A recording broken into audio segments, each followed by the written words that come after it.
So yeah, jazz can be incredibly frustrating, especially if you're not using the right context. I think what a lot of people try to do with jazz is try to leap over several steps, get right to the whole improvisation thing. And yeah, it's a totally improvised music, but it does have context, and there are some fundamentals that you need to learn. Many of those fundamentals can be found in a lot of the videos that I post here on the Jazz Mental channel in YouTube.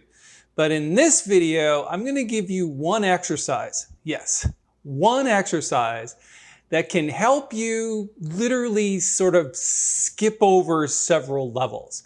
And you're probably looking for a shortcut. This is the best shortcut I have if you truly want to get right to the improvisation. So what I'm going to do is I'm going to play the exercise for you first, then we're going to discuss it and all the reasons why it's going to be probably one of the best exercises you've ever done for learning how to improvise in jazz. So let me start by playing the exercise and then we'll dive into it.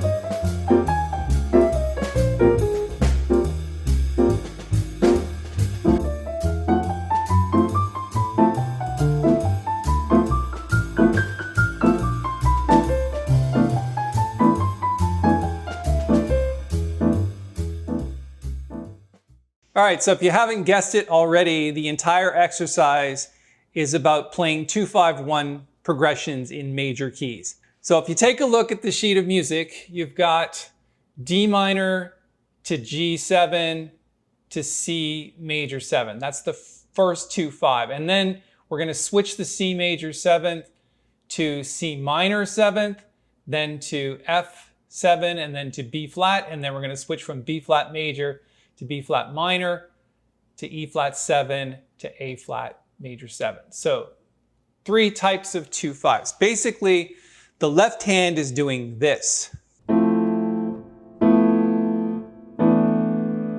So why? Because it's the 3rd, 5th, 7th, and 9th of D minor. Drop one note. Drop the C to the B to become G13 or G7 with a 13.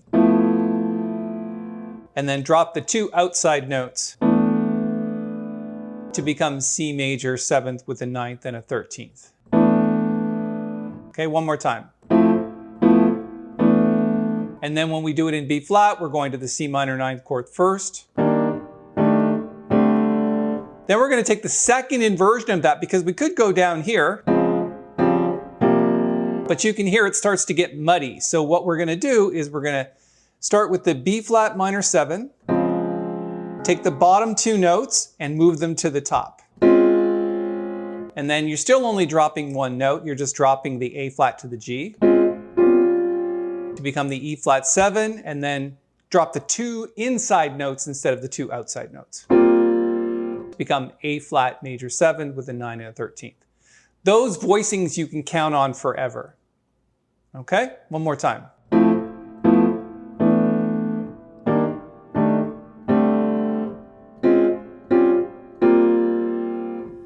Now, the reason why I'm only doing it in 3 keys, which is C major, B flat major, and A flat major, is because I want to give you the opportunity to discover those chord voicings in other keys. So for example, if we ended off at A flat major 7, what you're going to do is switch to A flat minor 7. So when you finished off at A flat major 7, you're going to go to A flat minor 7. And finish off at G flat major 7. I hope that makes sense. So essentially, these 2-5-1s can be transposed into any key And you can use either inversion of those. You can use this inversion, for example, if we're in the key of B flat, we're starting on 2, which is C minor 7. You can use that inversion, or you can use this inversion. Okay, and that's what we're doing in the exercise. Then all the right hand is doing is it's playing the bebop scale. So that's the D minor bebop scale. The passing note being the F sharp. And then when it goes to G7, and then to C major 7. So the passing note for D minor 7 and G7 is the same. It's the F sharp.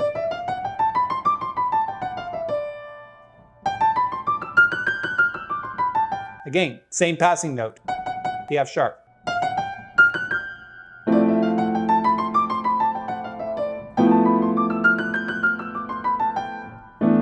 But the C major 7 has the sharp 5 as the passing note.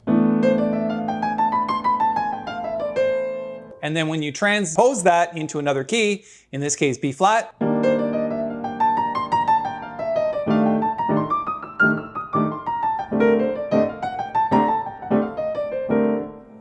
okay, so you take those bebop scales, which you can count on all day long to improvise, and I'll show you an example of improvising over those chord changes in a moment. But you can take that bebop scale for those 3 chords, 2, 5, and 1, and you can play the 8th notes with the accent being on the and that's where you get the swing feel from.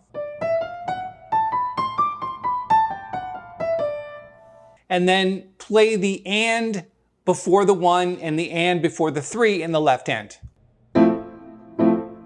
Just like it's written on the piece of music.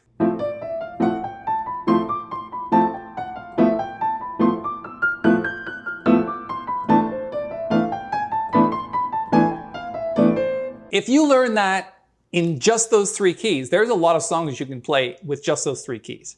But if you start transposing that into maybe the key of G, for example,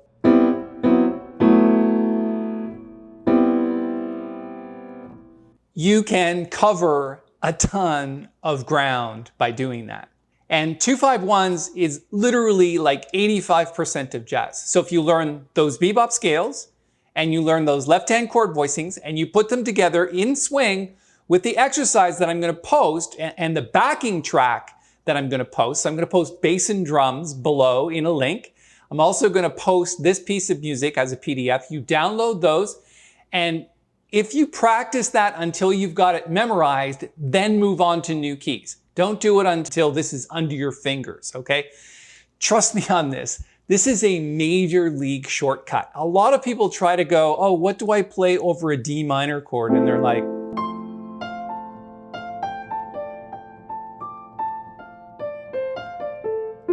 and they're playing triads,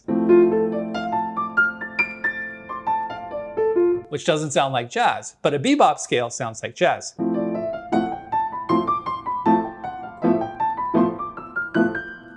And that's the whole point of the exercise. So if you learn this, get it underneath your fingers, memorize it, then you can start moving onto new keys, like maybe the key of G, like I said before, or maybe the key of D, or just, not so much flat keys. You could go to G flat and things like that, but it gets a little bit harder underneath the fingers. Okay.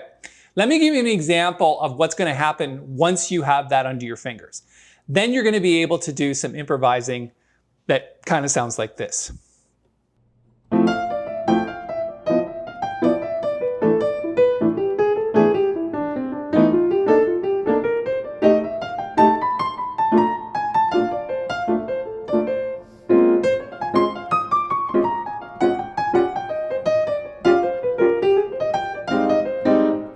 Now, of course, that doesn't sound super jazz, but it sounds probably a lot better than the improvising that most people are doing when they're just kind of faking it.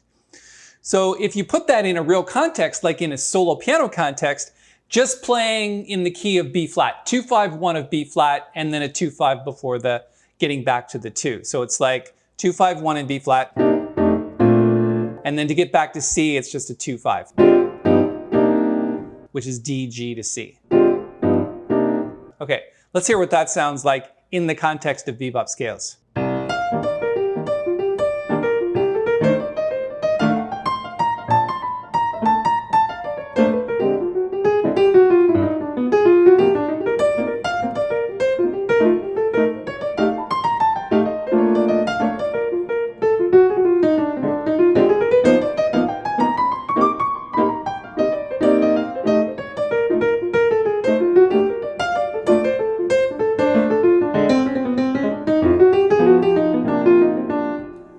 Okay, and that's not straying too far from the bebop scales. Yes, there's a few little sort of trills in there and things like that, but that'll come with time.